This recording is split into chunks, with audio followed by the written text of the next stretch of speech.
ఎప్పుడెప్పుడు ధర్మమునకు ఇబ్బంది కలుగుతుందో అప్పుడప్పుడు ధర్మాన్ని నిలబెట్టడానికి ఆయన ఒక రూపాన్ని తీసుకుని భూమి మీదకి వస్తాడు. ఈ సంక్లిష్టమైనటువంటి విషయం బాగా ఆవిష్కరింపబడిన అవతారం నరసింహావతారం.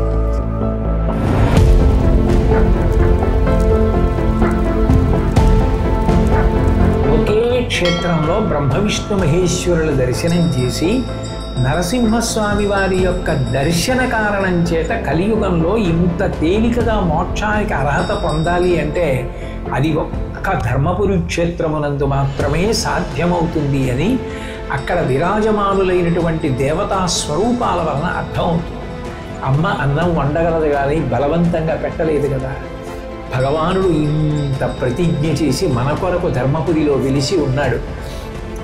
మనం మన కుటుంబాలతో పిల్లలతో అందరం బయలుదేరి వెళ్ళి ధర్మపురి క్షేత్రంలో దర్శనం చేసుకొని చక్కగా గోదావరి నదిలో స్నానం చేసి క్రమశిక్షణతో ప్రవర్తించి ఆ దేవాలయ దర్శనం చేసుకొని మనందరం కూడా భగవంతుని యొక్క నిర్హేతుక కృపాకటాక్ష వీక్షణాలకి పాత్రులమవుతాం.